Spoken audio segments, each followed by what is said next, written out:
Bloemskou is altyd 'n hoogtepunt op die landboukalender. Talle kleinvee en grootvee rasse het daar geskou en vir baie opwinding gesorg. Ons vind nou meer hieroor uit.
Wat 'n wonderlike voorreg om terug te kyk na 'n fantastiese 2025 Bloemskou. Ons was geseënd op ongelooflike maniere en ons landbouafdeling het ons 'n baie suksesvolle SA Salperd kampioenskap het afgehandel.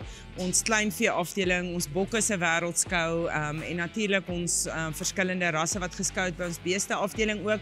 En ons sluit die landbouafdeling af met 'n ongelooflike BKB Interras kampioenskap by vanjaar se skou en dit is net so lekker om almal om die ring te sien en om hierdie kroon te span op die pragtdiere wat hierdie jaar by die skou geskou het. Ons begin so net na afloop van hierdie skou reeds met ons beplanning vir 2026 en soos elke jaar sien ons uit na 'n baie suksesvolle skou. Dis vir ons 'n voorreg dat die vraag groter is as die aanbod en om net alles in plek te sit om 'n nog beter skou aan te bied vir al ons mense en hierdie ongelooflike platform te wees vir die landboubedryf. En ja, ek dink volgende jaar, jy weet, groter beteken nie altyd beter nie, maar ek dink net om alle aspekte net nog beter te maak en vir die landboubedryf, die stoetveebedryf en vir die gemeenskap van Bloemfontein, die Vrystaat in Suid-Afrika 'n ongelooflike skou aan te bied. Dit is vir ons 'n groot voorreg en ons sien weer eens in 2026 almal wat hier was en nog meer om die ring en by volgende jaar se Bloemskou.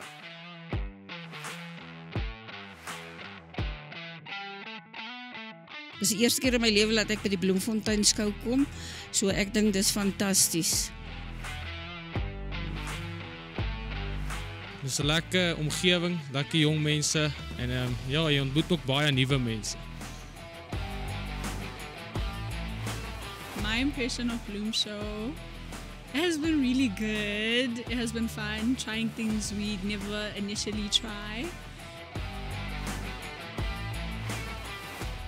My impression of this place was, well, wow.